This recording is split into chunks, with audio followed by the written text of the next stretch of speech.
के स्रोत यहाँ से हम पढ़ रहे हैं। और ये हमारे यह अभिलेख सिक्के हो गए हैं, मूर्तिकला भी हो गई है, स्थापत्य और मोहरे। आज हम पढ़ेंगे मोहरे। यहाँ से ये सारे टॉपिक मैंने करवा लिए हैं पूरी की पूरी डिटेल से, वो भी सौरभ चौबे की बुक से। आज तो मैंने सिर्फ PDF बनाई है और वो टॉपिक है मोहरे। तो मोहरे पढ़ेंगे आज हम। उसके बाद हम स्थापत्य कला पढ़ेंगे। ये मोहरों का पूरा का पूरा डिटेल से वर्णन है। और ये मोहरे देख सकते हो आप, पूरी डिटेल से मैं सारी मोहरें बताऊंगी और सारी विशेषताएं भी बताऊंगी।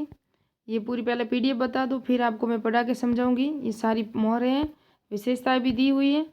और इसके बाद हम देखेंगे जो पशुपति आद्य शिव की जो मोहर है ना, वो कितनी इंपॉर्टेंट है। ये देख सकते हो, ये पशुपति आद्य शिव है ना, जो मोहनजोदड़ो से मिली थी हमें मोहर। जहाँ ये देख सकते हो जानवरों के चित्र हैं, कौन कौन से जानवर हैं, कितने जानवरों का चित्र है और इनके हाथों में क्या पहना हुआ है, ऊपर किस किस का चित्र दिया हुआ है, पूरी डिटेल से हम देखेंगे। तो ये पशुपति आद्य शिव की जो मोहर है। तो प्राचीन सिंधु काल में ही बहुत मोहरें चलती थी। फिर तो हमारे यहाँ सिक्कों का जो विकास हो गया था, प्राचीन सिक्कों का, फिर हो गई थी मोहरें, फिर आहत सिक्के हो गए थे, चांदी के सिक्के, फिर सोने के सिक्के। पहले मैं इसका सारा इतिहास बता दूं, फिर आपको एक एक मोहर और उसकी विशेषताएं क्या क्या है वो सारी डिटेल से मैप से बताऊंगी। तो निर्माण है ना, वो कांचली मिट्टी या गोमेद चर्ट मिट्टी सैलकड़ी की मोहरें बनती थी, जो प्राचीन भारतीय इतिहास में थी। सिंधु घाटी सभ्यता में मोहरें थी, हमें कई बार हमने पढ़ा था, लोथल से मिली थी, मोहनजोदड़ो से मिली थी। जितनी भी मोहरें थी वो मेसोपोटामिया के समकालीन थी। और सुमेरिया मेसोपोटामिया सभ्यता है ना, वहाँ की बेलनाकार मोहरें थी, वो कालीबंगा से मिली थी, हमने देखी थी। तो सर्वाधिक मोहरें सैलकड़ी से निर्मित थी।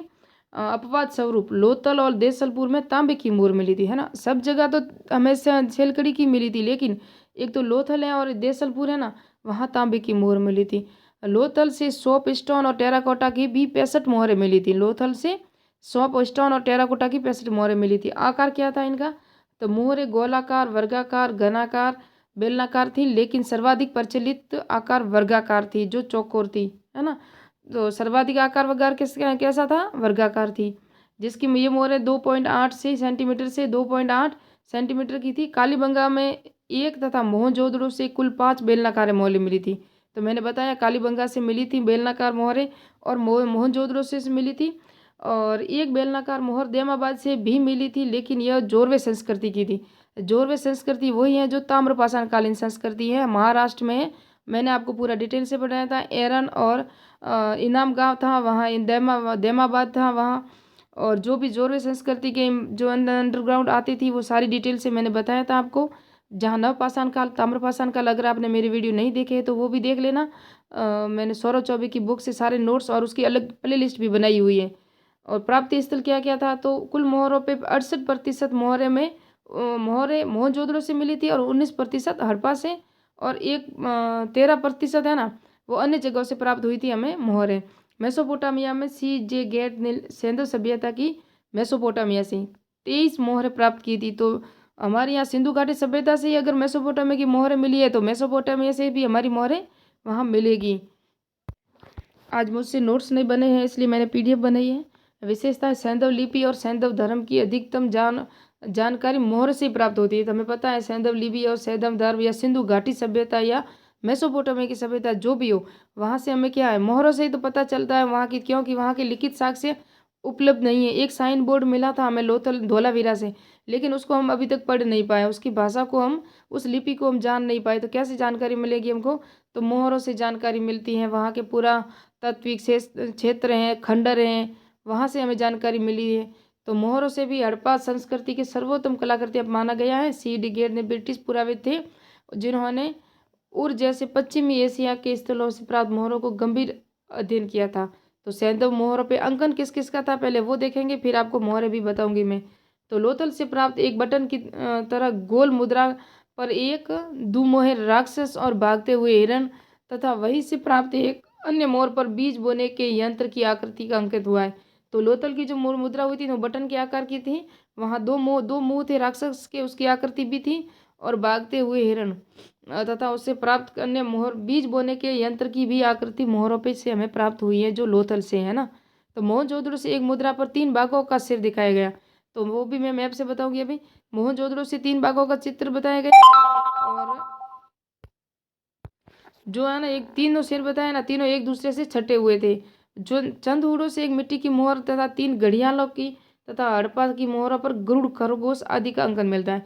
तो चंदूरों से जो मिट्टी की एक मोहर पर है ना 3 घड़ियाल यानी कि मगरमच्छ के चित्र मिले हैं। तो हड़प्पा की मोहर पर गरुड़ और खरगोश के चित्र मिले हैं। तो हड़प्पा की मोहर पे गरुड़ और खरगोश, और चंदूरों से प्राप्त जो मोहर मिली 3 घड़ियालों के चित्र मिले हैं अंकित मोहर पे। व्याघ्र का चित्र सिंधु सभ्यता के संदर्भ में सिंधु घाटी में स्थलों से ही मिलता है। इस घाटी के से बाह्य व्याघ्र के अंकन का एकमात्र उदाहरण कालीबंगा से मिलता है।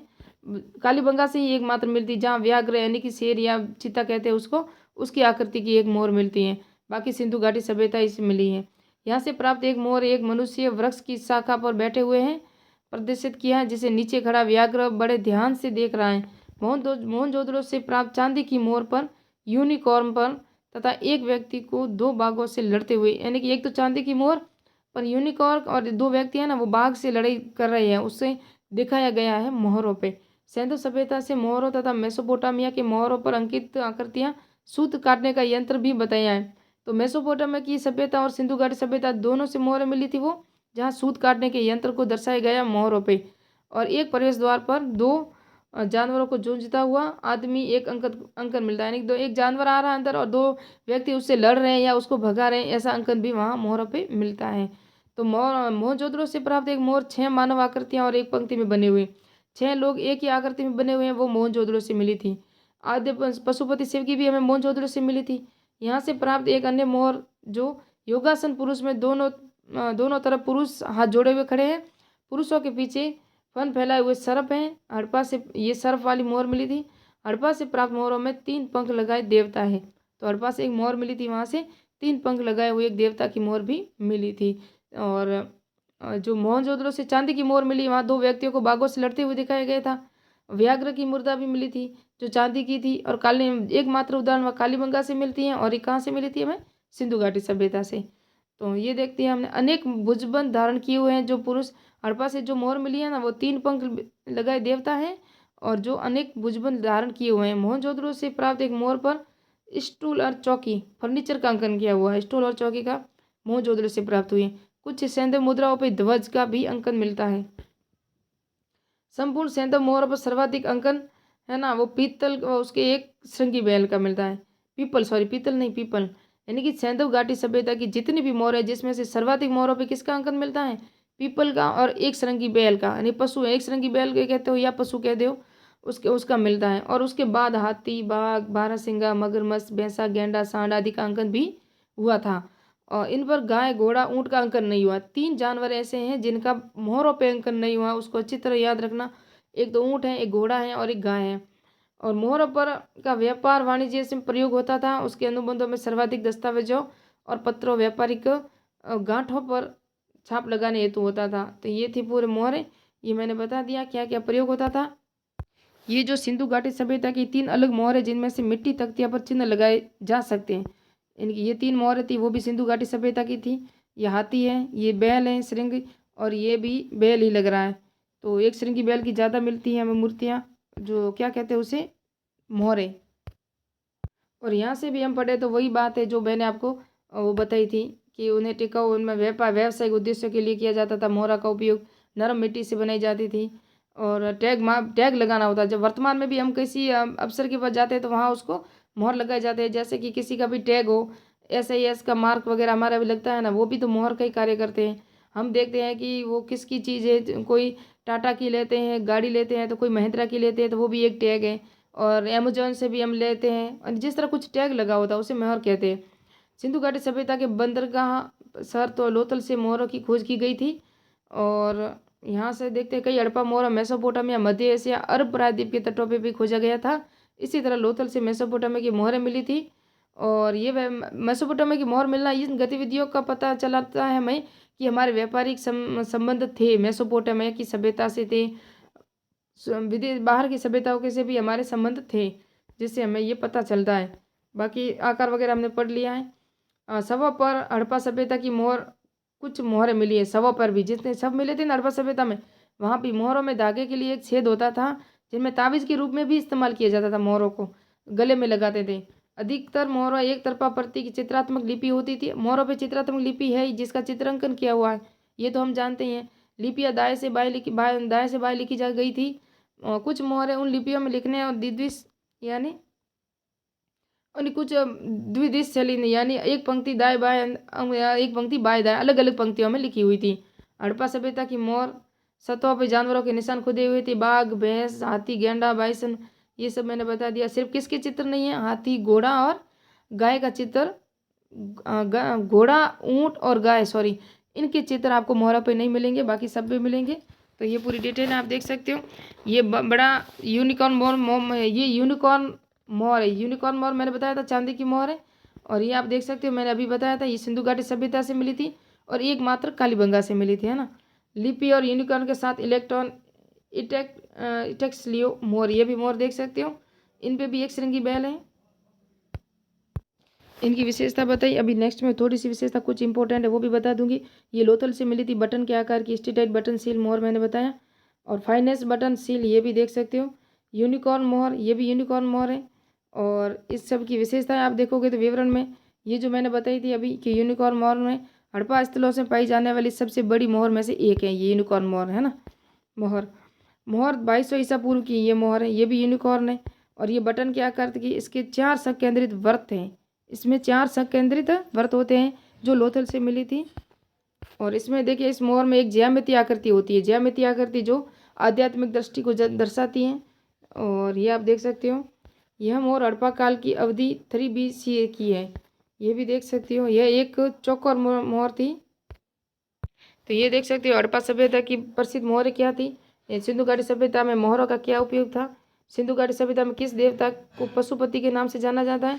हड़प्पा सभ्यता की पशुपति की मोहर कितने जानवर थे, तो 5 तो जानवर थे। और ये आप देख सकते हो उपयोग तो व्यवसाय के लिए होता था या छाप लगाने के लिए होता था, टैग मार्क के लिए। और हड़प्पा सभ्यता की प्रसिद्ध मोहर एक आदिपति शिव की मोहर थी, एक गोल बटन की मोहर थी, यूनिकॉर्न की चांदी की मोहर, एक लोथल से हमें चांदी और तांबे की मोहर मिली थी, एक मात्र स्थान था हमने बताया था, बाकी सब जगह से मिट्टी की मोहरें मिली थी। और ये मोहर है ना, ये देख सकते हो पशुपति मोहर, ये जो मोहर है ये भी एक श्रृंगी बैल की मोहर है। और मोहनजोदड़ो की मोहर ये भी देख सकते हो, 2 सिंग वाले 4 मुख वाले की मोहर, ये देख, इसकी डिटेल भी अभी देखेंगे हम। और ये भी मोहर है, ये सब देख सकते हो। लोगों को दर्शाया गया, एक ही पंक्ति में 4-5 लोगों को दर्शाया गया है ना। ये हड़प्पा सभ्यता की मोहर है। और ये आप देख सकते हो सिंधु घाटी लिपि एक स्टेटाइट मोहर की है, 2450 से 2200 ईसा पूर्व की मोहर है ये। और इस मोहर पे कई सिर वाला जानवर जिसमें 3 महत्वपूर्ण कुल देवता यानी कि बैल गेंडा मृग को दर्शाया गया। इस मोहर में कोई लिपि नहीं है, ये है ना। 3 मुख वाले देवता को बताया गया, ये बता दिया मैंने आपको। और इस पर कोई लिपि नहीं है, जहाँ ज़्यादातर लिपियाँ भी मिली हमें। इस मोहर में एक देवता को पीपल के पेड़ के सिंग वाले शेर और दोनों भुजाओं को चूड़ियों के साथ खड़ा किया गया। और एक छोटे से स्टूल और अपना सिर टिकाए हुए एक घुटने टेकने उपासक को दर्शाया गया, जिसके नीचे एक पंखुड़ी वाली हेड्रेस, लंबी स्कर्ट और दोनों भुजाओं। तो ये देख सकते हो, मैंने कहा था कि आपको फर्नीचर की जानकारी भी मोहर से मिलती है, ये मोहरें हैं। और उसके बाद हम देखेंगे ये मोहर कैसी किसकी है, ये अभी मैंने बता दिया, 3 सिर वाली। और एक मोहर के देवता को पीपल के पेड़, ये भी पीपल के वृक्ष हैं। और वृक्ष के नीचे सबको, पेड़ के नीचे सिंह, दोनों भुजाओं को चूड़ियों के साथ खड़ा दिखाया गया। और एक छोटे से स्टूल पर, ये फर्नीचर वाली यही मोहर है। उसके बाद हम देखेंगे ये और मोहर एक, ये भी हड़प्पा की बैल आकृति वाली मोहर है ना, बैल आकृति वाली वो मोहर है। और मोहनजोदड़ो की बाइसन मोहर, ये मोहनजोदड़ो की बाइसन मोहर है। और ये सब देख सकते हो। इसकी एक राजसी जैम्बू बैल की आकृति शामिल की, जिसमें चौड़े घुमावदार सींग वाले थे। संभवतः जैम्बू बैल झुंड में नेता का प्रतीक हो सकता है और उसकी रक्षा करता है और उसे बलि के जानवर के लिए खड़ा किया जाता है। तो ये बलि के लिए हो सकता है, लेकिन ज़्यादातर हमने बताया था कि पीपल के वृक्ष की और एक श्रृंगी बैल की आकृतियाँ मोहरों पे सर्वाधिक मिलती हैं, ये हमने बता दिया। और सर्वाधिक मोहरें भी मोहनजोदड़ो से मिली थी। यह एक 2 चपटी 2 तरफा मोहर है, जिसमें एक तरफ स्वास्तिक का चिन्ह है, ये आप देख सकते हो। स्वास्तिक का आकृति का घुमावदार वर्ताकार होती है और दूसरी तरफ बाइसन के ऊपर 4 लिपि प्रतीक खुदे हुए हैं, 4 लिपि है और इसके अंदर स्वास्तिक का भी है। ये मोहर से, ये भी हड़प्पा मोहनजोदड़ो नहीं सॉरी सिंधु घाटी सभ्यता से मिली थी। और ये भी सिंधु घाटी सभ्यता की मोहर है। ये हम आद्य शिव को देख सकते हैं, ये जो बैठे हैं ना, इसको हम ऐसे दर्शा सकते हैं कि इनके हाथ में चूड़ियाँ हैं, ये है ना, यहाँ चूड़ियाँ भी पहनी हुई हैं। और यहाँ जो सांप है, यह हाथी है, ये गेंडा है, और एक श्रृंगी बैल है, और ये शेर है। इन चारों का चित्र है। और इनका ये मुकुट 2 श्रृंग वाला मुकुट पहना हुआ है, ये इनका मुख है। और इनके ये पद्मासन अवस्था में बैठे, जिसको मार्शल थे ना, जॉन मार्शल, उनको आद्य शिव की संज्ञा दी गई। इसके नीचे भी कौन कौन से बैठे, ये भी हिरण है 2 नीचे, ये देख सकते हो। और ये वापस स्पष्ट देखना हो तो ये वापस देख सकते हो आप कि यहाँ आपको जानवर आराम से स्पष्ट से नज़र आ जाएंगे। जिस तरह से ये बैल है, ये गेंडा है, ये हाथी है, ये शेर है, और ये आद्य शिव है। और यहाँ सांप की आकृतियाँ भी हैं 2 ऊपर, और मानव आकृति भी 2 हैं। और यहाँ नीचे 2 हिरण है, यहाँ ना, यहाँ 2 हिरण बैठे हुए हैं, ये हिरण है। तो इस तरह लगा कुल मिला के तो कुल तो 5 जानवर हैं, और सांप भी है, और आद्य शिव की संज्ञा दी गई है। अभी वर्तमान में 100% हम कह नहीं सकते। तो ये मोहर मिली थी हमको मोहनजोदड़ो से, ये देख सकते हो। चूड़ियों के दोनों और चटनी टिके हुए बैठे हुए हैं। इसमें से एक ये बता दिया मैंने आपको, ये पूरी डिटेल वापस से आई है। तो अब हम मिलते हैं नेक्स्ट में। आप अगर आपको इसको देखना चाहो तो देख लो, ये PDF मैंने खुद ने बनाई है, ये सारे नोट्स हैं, और सारे यूनिकॉर्न मोहन है ये भी। मिलते हैं नेक्स्ट वीडियो में।